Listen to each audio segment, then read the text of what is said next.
Hi, everyone. Welcome back to another episode of On the Sports Clock. My guest today played 14 years in the major leagues. First round pick for the New York Mets in 1977. He played for the Mets, Twins, Pirates, Phillies, and the Seattle Mariners. He was a member of the 1986 World Series team and has managed independent league teams and at all levels of the minor leagues, most recently the Long Island Ducks. It's my honor to have on Wally Backman. Wally, thanks for taking time to do this. Tyler, glad to do it for you, bud. Thank you. Yeah, it seems so 20, I believe it was 2019 was your first year with Long Island, and I was living in St. Louis and flew to opening day to see you manage and flew to every opening day after that, except for the COVID year. Those were fun trips from St. Louis to Florida. And last game I saw you manage was at Staten Island, and I told my mom, we'll talk more about this, but my mom was with me, and I said, I've never seen Wally get ejected, and it wasn't the second inning that game you got thrown out there at Staten Island. So I was like, got to see, mission accomplished. It's funny because Yeah. those games, you try to protect your players so much that Yep. shit happens, and that was, you were lucky to see it. Yeah, for sure. And I kind of talking about those Ducks years. So won a championship. I believe it was 2019 was when you won the championship and those group of guys. Can you kind of talk about that experience a little bit? Well, it's funny because you kind of get to pick and choose all your players, and I was able to do that really the first few years I was there.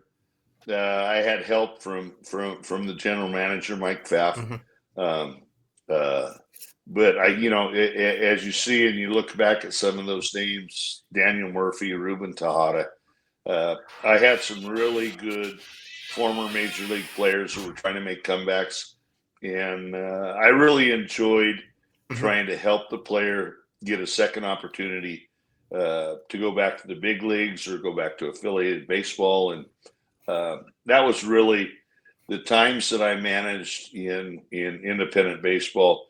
That was really what it was all about, trying to give those guys a second chance. For sure. And how I kind of got to know, I shouldn't say know you personally, but know who you were was obviously there's the YouTube video, a couple YouTube videos from the Playing for Peanuts, but I watched that documentary and I was like, wow. I was like, and then I started doing my research. I was like, this is someone I would want to play for. And everybody, and I'm not saying this because you're on the podcast to suck up, but every former player I've talked to that has played for you said the same thing. They would run through brick walls. So that's why I enjoyed always watching you manage and the game and obviously your background speaks for itself. But can you kind of talk a little bit about that Playing for Peanuts team? But just a special year from, I guess I was on the outside. I've had a couple guys on who were on it, but how special it was. It really was special. I go back to, we were 54 and like 20 something for the season. I think it was a 75 game season. And I had players, the Diamondbacks, after I got fired from the Diamondbacks were the number one organization in baseball. So I decided to try to take all these guys that they got rid of, and Steve Garibrand, Doc Brooks. I mean, I could go on.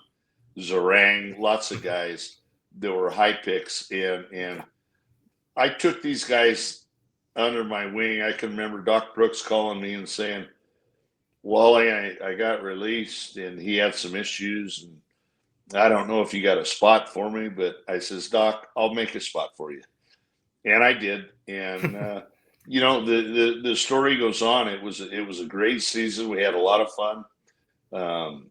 We won a lot of games. And it was, again, in my thought process, it was always how can I get these guys a second chance? And I did everything I could. I've got guys back to the major leagues. I've got guys back to affiliated baseball when I was managing, and I took a lot of pride in that. My day in the hay was my day in the hay when we won the World Series in '86. But to give these guys another opportunity, that was really my goal. And talking about that too, one of the things I know you and I talked on the phone this morning about was I'm curious. You were a AAA manager, managed in AAA, and you had the opportunity, and probably in AA too, to shake someone's hand and say you're going to the big leagues. Any funny stories? I hear crazy stories all the time of managers You, delivering in you, a funny you know way. what? Curious if you have. I do got some good stories. I'll go. I had Matt Harvey, I had Mats, I had Syndergaard, I had all these guys. I had DeGrom. Daryl Siciliani was one of the guys that I had that I sent to the big leagues. That the Mets ended up trading to, I believe, Toronto. But I drank some scotch, and his dad was there. We're in Tacoma, Washington, and I said, "Listen," I says, "I want 2 bottles of scotch, and I want you to bring them to me now." It was after the game in Tacoma, and the dad was, "Okay, well, whatever." And they brought them to me, and I said, "I got to tell the dad first." I says, "I'm sending your son to the big leagues. We need to get it back here to the clubhouse because he's got a flight at 11 o'clock at night out of Seattle to go to New York." But so many stories that I would. My big thing was, I says, "Go buy me a bottle of scotch," and the players would go buy me a bottle of scotch, and he says, "What's this for?" And I says, "Well, you're going to the big leagues." I says, "If you go to the big leagues, don't come back, because if you come back, you got to buy another bottle of scotch." So, I just had fun with so many different guys. I mean, I could go over names and names and names. Gavin Cicchini, when he went to the big leagues, things that we talked about. He was the #1 pick for the Mets. Didn't get a lot of playing time, but he played pretty good when he got to the big leagues for a very short time. But I go on and on and on about players that played for me, that stories that I have, Matt Harvey stories, DeGrom stories, I mean, all these stories that I had, Matt's, so it's a really good time. I was always in the game to try to help the player to get to the level that they wanted to go to. And some of them are just better than others. And, the big names that I had, when I was in Vegas managing for the Mets, I had all those guys at one time pitch for me at the same time. So it was fun. It was a lot of fun knowing that you're sending somebody to the big leagues for the first time. Not knowing what's going through them, but knew what went through me when Frank Verde called me in the office in 1980 when I was 20 years old and sent me to the big leagues. It's just such a shock and such a uplift and exciting time that it was just a great time. And you played under someone in New York in Davey Johnson. Can you kind of talk about how much of influence he was on you, not just as a player, but as a manager? Well, the best story I got about Davey Johnson was my wife and I were in Hawaii on vacation. And I had played for Davey. And he told me, he says, "Wally," he says, "if I get that Met job, you're going to be my second baseman." Well, it wasn't 2 weeks later, and Davey did get that job. And the first call that I got was from Davey. I'm sure he talked to other people. He said, "Wally," he said, "I just got the job to be the manager for the New York Mets, and you're going to be my second baseman." And, the things that are said and done in the game of baseball, the trust that you have in certain people. Davey is one you could trust, and Davey did give me my first opportunity. And, I respect that man with all my heart, and a great person to play for, a very smart baseball person. And I can't say enough good things about Davey Johnson. And in terms of just the Mets experience overall, obviously there's the playing in New York, there was the 86. Can you just kind of talk about, I've watched the Once Upon a Time in Queens, so, a little familiar, and obviously knowing you and Ed, heard stories, but kind of put our listeners in the driver's seat of what being a part. I was telling my mom today, it was like, you all were like the Beatles of the New York in 86. Yeah, no, it was a crazy organization at the time. We had crazy players. New York gets all the hype, um, but to be able to play in that era, I can remember when the plane would hit the ground, we'd all be playing cards for money, or most of us. And the one word that I can say is "we're here." Yeah, and there was other things that were said, but I won't say it on the podcast. But there's other things that were said, and we did all those good things and bad things. But the one thing that this team expected was to win at all costs, and it didn't matter what we did last night or the night before. It mattered what we were going to do today to be able to win and do the things that we were capable of doing. But there is no doubt in my mind, I don't believe there's ever been a closer team in all of the major leagues than we were in 1986. Yeah, and that certainly is a testament to just the camaraderie, and again, I've heard stories from kind of people playing on the team, but it just seemed like that camaraderie carried over into your and I don't want to speak for you, but teams you've managed I've seen were also very, very tight knit. The ones that I've really followed, it seemed like. So do you think you got that from that Mets experience and just playing for other teams as well, or where did that all kind of? Well, Tyler, I got it from a lot of people. I was very fortunate as a player. I give Jim Leyland so much credit for the Mhm. things that I learned and what brought me to managing. But when I talk about managers that I played for in the big leagues, Joe Torre was my first manager, great manager, Hall of Famer. Um, Lou Piniella I played for, Jim Leyland, Davey Johnson. I learned so much from each one of these individuals that you take bits and pieces of what you learned from these certain managers, and it kind of, I brought it all together in the way that I managed, um, because I think I played for some of the greatest managers in baseball. So um, to be able to play for those guys and use certain things that they used to manage, I think that's why players liked playing for me. I mean, it was every one of those guys that I'm talking about were people that uh, were players, managers that you wanted to play for. They had your back. I learned so much from those guys. It's so hard to express it in a short time that it was amazing playing for those guys and learning from them.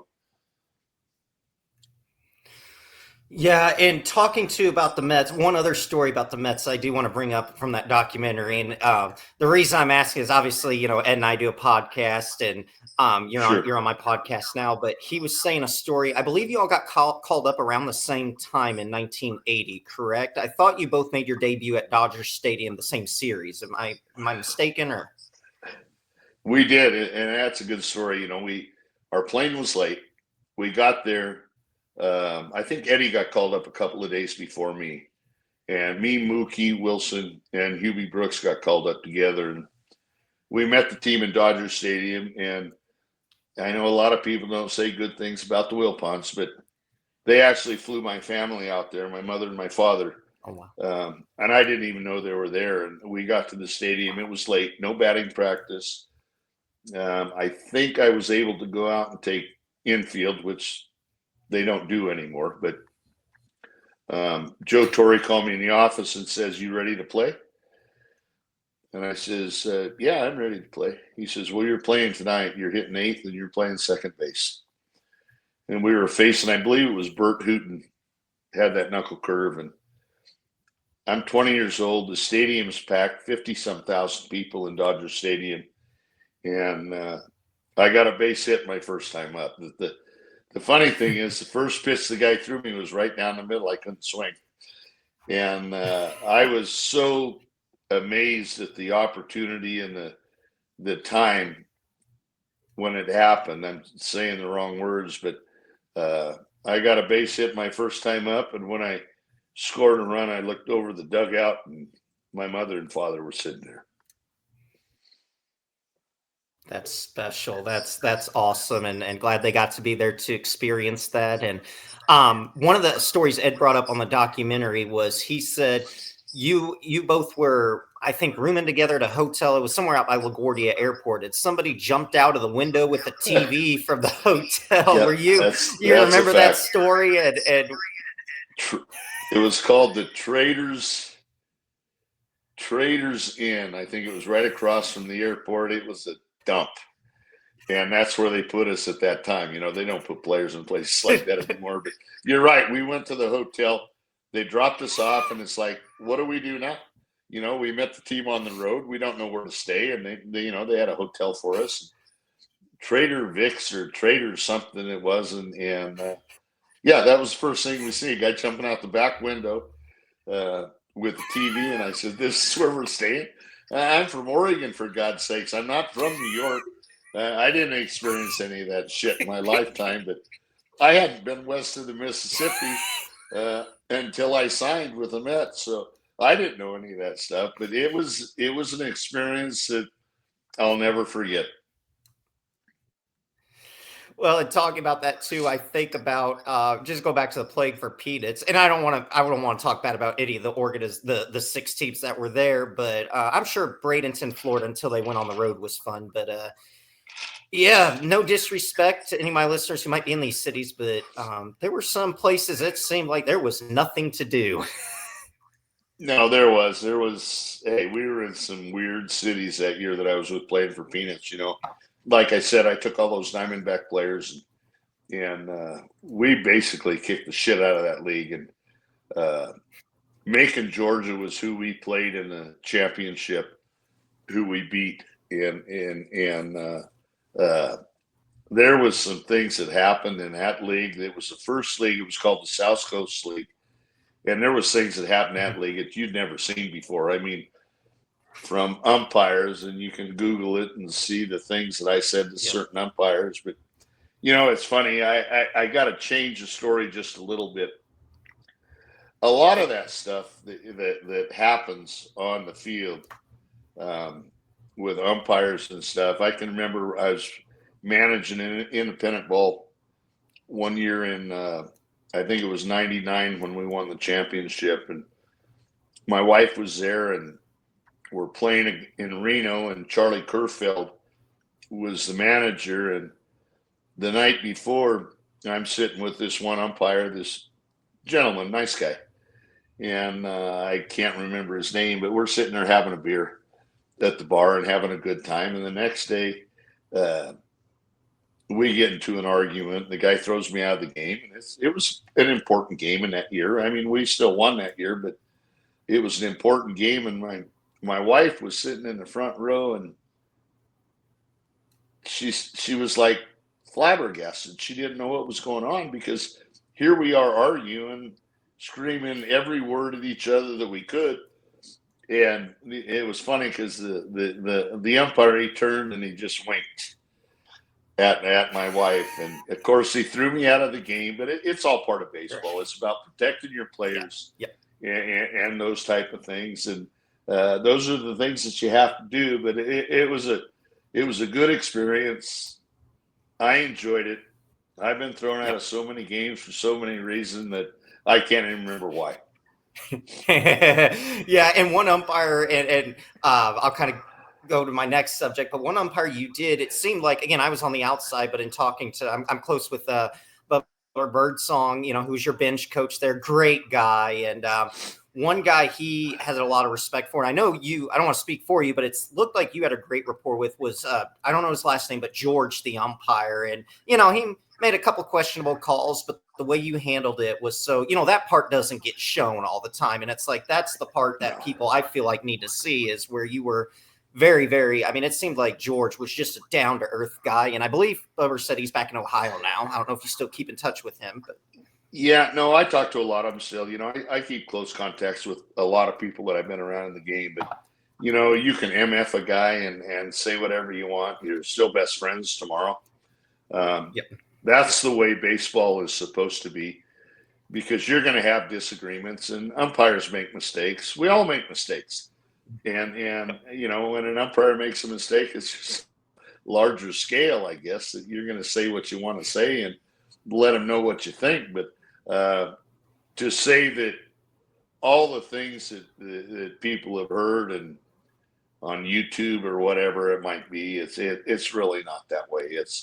You're a lot more friendly. And now I shouldn't go all the way there. There are some umpires that I hate, but it's a game of inches, and it's you know what, Tyler, it's all about winning, and you win at every cost. And every time I could put a player or a team in a position to succeed, that's all I cared about. And if I had to argue with an umpire, if I had to get myself thrown out of a game, you know, you don't want to get yourself thrown out of a game that's 2-1, because you really do have some impact on what might happen in the game. And you know what you do? You stand in the tunnel, you tell your bench coach or whoever takes over for you when you're thrown out of a game, you're telling them what to do anyway. But there's been some times that they haven't done what you've asked them to do, so now you're really flipping out. But it's just it's a game. You got to love the game. I think we all love the game. It's about winning. I mean, you can talk about the Mets. You know, this year, you know, the things that they accomplished. I think Mendoza did a great job with this organization. Everybody, probably the first month and a half or 2 months, wanted this guy fired, but he kept it together. He kept his players together, which is very hard to do when you're struggling. But he was able to do that, and they overcame, and they got to be the team that they were supposed to be. And so, you know what? Next year, who knows? This team might even be better. Absolutely, and I think I agree with you 100%. I thought he did a terrific job despite the first kind of 2 months. Wally, I do want to ask, 86 again, kind of go back to 86, that ticker tape parade. Just amazing. I worked for the Cubs in 2016, so I've experienced it, but New York just seems a whole lot different than I'm just getting goosebumps thinking about it. Tell me about that ticker You know what? parade. There is no city. I'm a kid from 9,000 people in my city, and there is nothing. It's so hard to tell somebody what that's really like, because it's like a dream. And the people that supported us in New York that year, that ticker tape parade was probably one of the biggest things in my life. And opposed to other than winning the World Series, but to see people come out the way that they did and respond to us the way that they did, it didn't matter where you went, Tyler. These people took care of you in New York. If it was a restaurant, you didn't buy for a drink. You didn't pay for a meal. These people are special people. That's why I love New York so much, that even today, when I go back to New York, they've never forgotten what we did in 86, which I think is special. I think it's that way in New York for not just us, and people might hate this, even for the Yankees. They don't forget what we did in those cities. Now, you can go to Minnesota, which is, to me, a podunk city that you go over. I did. I went over 19 to start the season, and those people were still clapping for me, running down the first baseline. In New York, you go for 19, they'll boo you out of the stadium. They want to crush you and kick you out. You know, I'm trying to think of the pitcher that pitched for the Yankees. He was a starter when I went 6 for 6 in a game in San Diego. Right-handed starter that Billy Martin got in a fight with, and they ran this guy right out of the game, and he was a pretty good pitcher at one time. But New York is unforgiving but forgiving, but very knowledgeable about the sports that they deal with in all of New York. Definitely, and I I'm glad I had the opportunity to live. I lived over in New Jersey, so I'm glad I had the opportunity to live there and kind of experience it myself from, going to games and stuff. So definitely a special place. Wally, I want to kind of ask one last thing here, talking about, and I don't want to be an anti-analytics guy. That's not what I'm here to do by any means. But Right. and I don't want to put you on the spot, but you and I both know the game's changed. I was taught, like that '86 Mets team, speed, bunting, those win baseball games. What do you see moving forward? Do you see it changing, going back to that? What's kind of your outlook on the state of the game now versus what it was, even up until 15 years ago, 10 years ago? So see, there's good analytics and there's bad analytics. You can use all those analytics any way you want to use them. There's pieces and parts that are very good for baseball. Analytics measures everything in numbers, but I want to see how they measure this, your heart. They can't. Yep. So Yep. there's good, there's bad. I believe in them. I used them. Everybody think I was old school and didn't believe in that. That's totally not true, because it gives you good information that could make you a better manager and put your players in a better position to succeed. But I'm hoping, might not be in my lifetime. I think you see guys like Bruce Bochy, who last year won the World Series with Texas. I think you look at some of these old school managers that they do use some of the analytics, but they say, people will say, the media will say that, oh, these are old school guys. They don't believe in this. They don't believe in that. It's totally not true. We believe in the analytics, but it's being able to use those analytics in a position to where it's going to make you a better team. And that's the shame with some of the media that will make you a certain person that you really aren't. And but again, I believe in them. I would like to see the game go back to old school. I believe in bunting. I believe in moving the runner over. I know that when they put the, people call it the ghost runner or whatever on in the 10th inning. There's statistics that say if you bunt the guy over to third and get him over there with one out, that percentages say you're not going to score as many runs if you let the guy swing the bat. But again, it's dictated by who the hitters are. Now, am I gonna bunt with Soto up to bat to get the guy to third? But absolutely not. You're going to let the guy swing the bat. So it's common sense. So those percentages change with certain hitters. So if my one hole hitter gets on second base and I got 2, 3, 4 coming up to bat, yeah, I'm letting him swing the bat. But if it's 7, 8, 9, now maybe I got to move a runner over. So it's all about knowing your players and knowing what their percentages are to drive in runs without getting a hit, which is important. For sure. And Wally, last thing too, I want to ask you. So you actually started your own podcast now, 86 with Wally Backman. So can you kind of talk about that, how it's been received, the guests you've had on, and kind of moving forward, what's